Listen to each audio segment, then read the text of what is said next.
नमस्कार दोस्तों, आपका स्वागत है हमारे स्टोरी पॉडकास्ट में। चलिए शुरू करते हैं कहानी।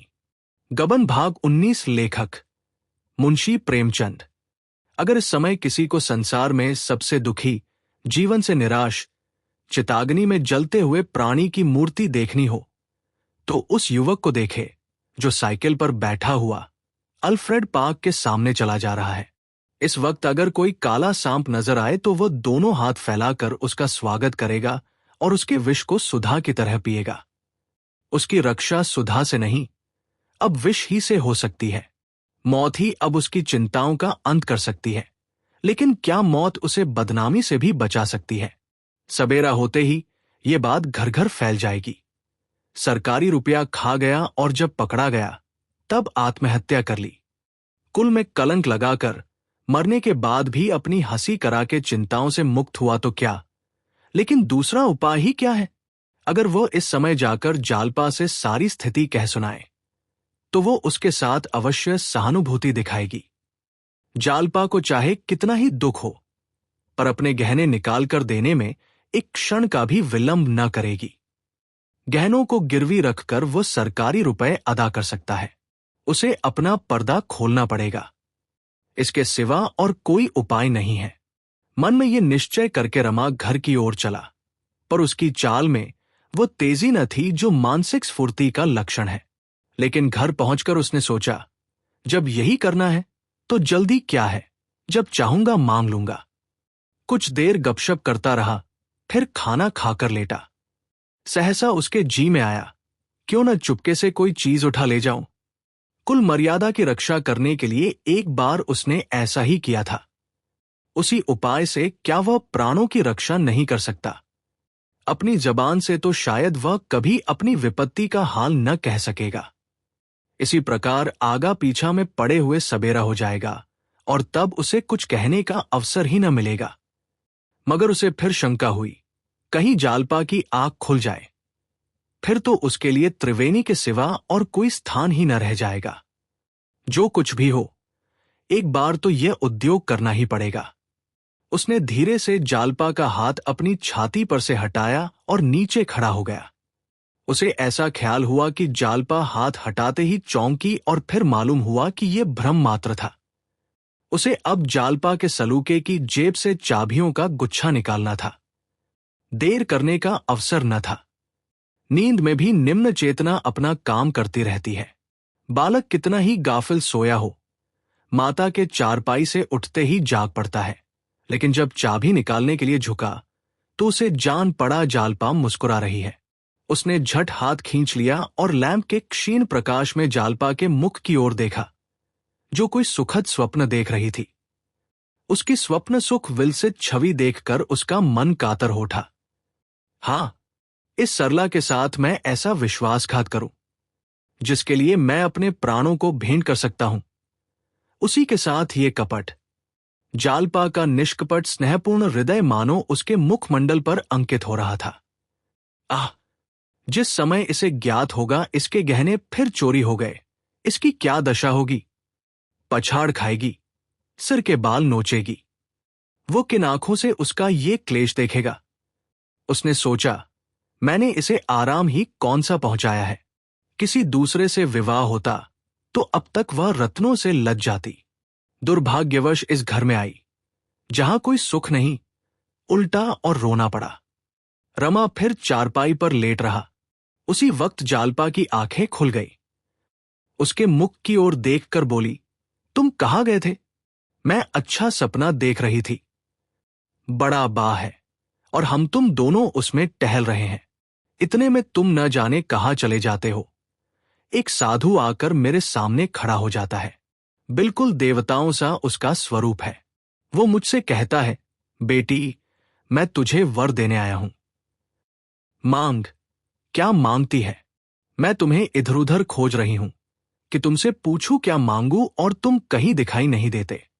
मैं सारा बात छान आई। पेड़ों पर झांक कर देखा, तुम न जाने कहाँ चले गए हो। बस इतने में नींद खुल गई, वरदान न मांगने पाई। रमा ने मुस्कुराते हुए कहा, क्या वरदान मांगती? मांगती जो जी में आता, तुम्हें क्या बता दूं। नहीं, बताओ। शायद तुम बहुत सा धन मांगती। धन को तुम बहुत बड़ी चीज समझते होगे। मैं तो कुछ नहीं समझती। हाँ, मैं तो समझता हूं। निर्धन रहकर जीना मरने से भी बदतर है। मैं अगर किसी देवता को पकड़ पाऊं तो बिना काफी रुपए लिए न मानूं। मैं सोने की दीवार नहीं खड़ी करना चाहता, न रॉकफेलर और कार्नेगी बनने की मेरी इच्छा है। मैं केवल इतना धन चाहता हूं कि जरूरत की मामूली चीजों के लिए तरसना न पड़े। बस कोई देवता मुझे 5 लाख दे दे तो मैं फिर उससे कुछ न मांगूंगा। हमारे ही गरीब मुल्क में ऐसे कितने ही रईस, सेठ, ताल्लुकेदार हैं जो 5 लाख एक साल में खर्च करते हैं, बल्कि कितनों ही का तो माहवार खर्च 5 लाख होगा। मैं तो इसमें 7 जीवन काटने को तैयार हूं, मगर मुझे कोई इतना भी नहीं देता। तुम क्या मांगती? अच्छे अच्छे गहने। जालपा ने त्योरिया चढ़ाकर कहा। क्यों चिढ़ाते हो मुझे? क्या मैं गहनों पर और स्त्रियों से ज्यादा जान देती हूं? मैंने तो तुमसे कभी आग्रह नहीं किया। तुम्हें जरूरत हो, आज इन्हें उठा ले जाओ, मैं खुशी से दे दूंगी। रमा ने मुस्कुराकर कहा। तो फिर बतलाती क्यों नहीं? जालपा, मैं यही मांगती कि मेरा स्वामी सदा मुझसे प्रेम करता रहे, उनका मन कभी मुझसे न गिरे। रमा ने हंसकर कहा। क्या तुम्हें इसकी भी शंका है? तुम देवता भी होते तो शंका होती, तुम तो आदमी हो। मुझे तो ऐसी कोई स्त्री न मिली जिसने अपने पति की निष्ठुरता का दुखड़ा न रोया हो। साल 2 साल तो वो खूब प्रेम करते हैं, फिर न जाने क्यों उन्हें स्त्री से अरुचि सी हो जाती है।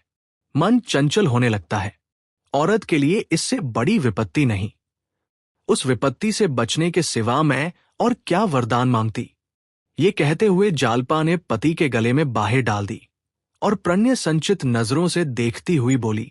सच बताना, तुम अब भी मुझे वैसे ही चाहते हो जैसे पहले चाहते थे? देखो, सच कहना, बोलो।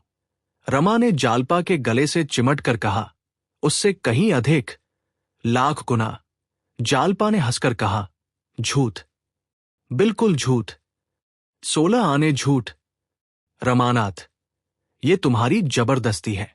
आखिर ऐसा तुम्हें कैसे जान पड़ा? जालपा, आंखों से देखती हूं, और कैसे जान पड़ा? तुमने मेरे पास बैठने की कसम खा ली है। जब देखो तुम गुमसुम रहते हो। मुझसे प्रेम होता तो मुझ पर विश्वास भी होता। बिना विश्वास के प्रेम हो ही कैसे सकता है? जिससे तुम अपनी बुरी से बुरी बात न कह सको, उससे तुम प्रेम नहीं कर सकते। हां, उसके साथ विहार कर सकते हो, विलास कर सकते हो, उसी तरह जैसे कोई वेश्या के पास जाता है। वेश्या के पास लोग आनंद उठाने ही जाते हैं, कोई उससे मन की बात कहने नहीं जाता। तुम्हारी भी वही दशा है। बोलो, है या नहीं? आंखें क्यों छिपाते हो? क्या मैं देखती नहीं? तुम बाहर से कुछ घबराए हुए आते हो। बातें करते समय देखती हूं, तुम्हारा मन किसी और तरफ रहता है। भोजन में भी देखती हूं, तुम्हें कोई आनंद नहीं आता। दाल गाढ़ी है या पतली, शाक कम है या ज्यादा, चावल में कनी है या पक गए हैं, इस तरफ तुम्हारी निगाह नहीं जाती। बेगार की तरह भोजन करते हो और जल्दी से भागते हो। मैं ये सब क्या नहीं देखती? मुझे देखना न चाहिए। मैं विलासिनी हूं, इसी रूप में तो तुम मुझे देखते हो। मेरा काम है विहार करना, विलास करना, आनंद करना। मुझे तुम्हारी चिंताओं से मतलब। मगर ईश्वर ने वैसा हृदय नहीं दिया। क्या करूं? मैं समझती हूं, जब मुझे जीवन ही व्यतीत करना है, जब मैं केवल तुम्हारे मनोरंजन की ही वस्तु हूं, तो क्यों अपनी जान विपत्ति में डालूं? जालपा ने रमा से कभी दिल खोलकर बात न की थी। वो इतनी विचारशील है, उसने अनुमान ही न किया था। वो उसे वास्तव में रमणी ही समझता था। अन्य पुरुषों की भांति वह भी पत्नी को इसी रूप में देखता था। वो उसके यौवन पर मुग्ध था। उसकी आत्मा का स्वरूप देखने की कभी चेष्टा ही न की। शायद वह समझता था, इसमें आत्मा है ही नहीं। अगर वह रूपलावण्य की राशि न होती तो कदाचित वह उससे बोलना भी पसंद न करता। उसका सारा आकर्षण, उसकी सारी आसक्ति केवल उसके रूप पर थी। वह समझता था जालपा इसी में प्रसन्न है। अपनी चिंताओं के बोझ से वो उसे दबाना नहीं चाहता था, पर आज उसे ज्ञात हुआ जालपा उतनी ही चिंतनशील है जितना वो खुद था। इस वक्त उसे अपनी मनोव्यथा कह डालने का बहुत अच्छा अवसर मिला था, पर हाय संकोच, इसने फिर उसकी जबान बंद कर दी। जो बातें वो इतने दिनों तक छिपाए रहा, वो अब कैसे कहे? क्या ऐसा करना जालपा के आरोपित आक्षेपों को स्वीकार करना न होगा? हां, उसकी आंखों से आज भ्रम का पर्दा उठ गया। उसे ज्ञात हुआ कि विलास पर प्रेम का निर्माण करने की चेष्टा करना उसका अज्ञान था। रमा इन्हीं विचारों में पड़ा पड़ा सो गया।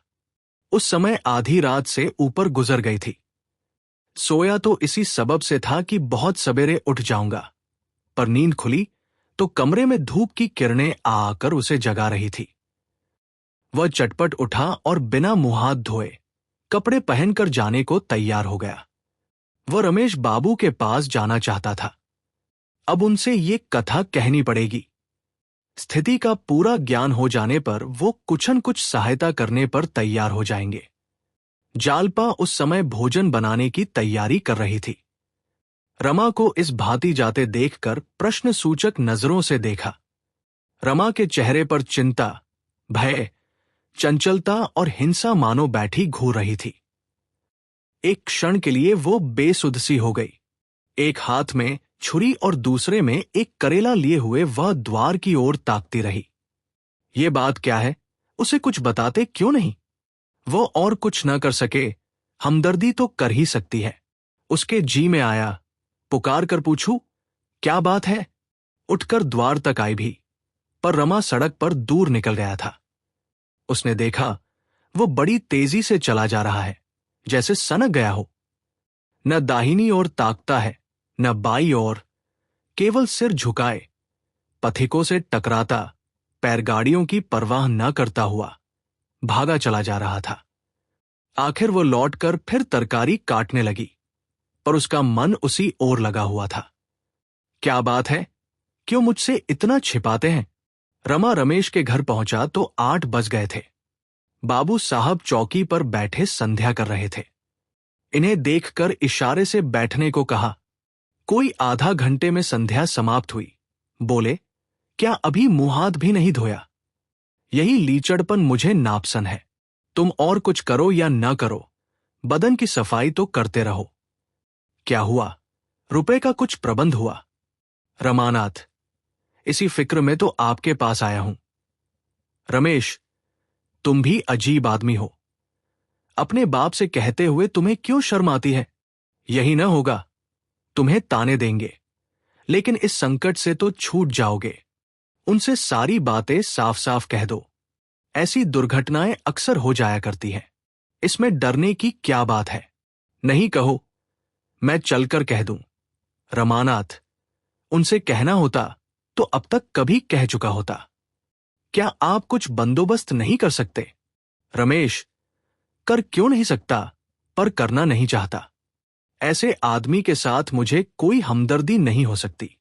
तुम जो बात मुझसे कह सकते हो, क्या उनसे नहीं कह सकते? मेरी सलाह मानो, उनसे जाकर कह दो। अगर वो रुपए न दे तब मेरे पास आना। रमा को अब और कुछ कहने का साहस न हुआ। लोग इतनी घनिष्ठता होने पर भी इतने कठोर हो सकते हैं। वह यहां से उठा, पर उसे कुछ सुझाई न देता था। चौवैया में आकाश से फिरते हुए जल बिंदुओं की जो दशा होती है, वही इस समय रमा की हुई। 10 कदम तेजी से आगे चलता तो फिर कुछ सोचकर रुक जाता और 10-5 कदम पीछे लौट जाता। कभी इस गली में घुस जाता, कभी उस गली में। सहसा उसे एक बात सूझी, क्यों न जालपा को एक पत्र लिखकर अपनी सारी कठिनाइयां कह सुनाऊं। मुंह से तो वो कुछ न कह सकता था, पर कलम से लिखने में उसे कोई मुश्किल मालूम नहीं होती थी। पत्र लिखकर जालपा को दे दूंगा और बाहर के कमरे में आ बैठूंगा। इससे सरल और क्या हो सकता है? वह भागा हुआ घर आया और तुरंत पत्र लिखा, प्रिय, क्या कहूं, किस विपत्ति में फंसा हुआ हूं। अगर 1 घंटे के अंदर 300 रुपए का प्रबंध ना हो गया तो हाथों में हथकड़ियां पड़ जाएंगी। मैंने बहुत कोशिश की कि किसी से उधार ले लूं, किंतु कहीं न मिल सके।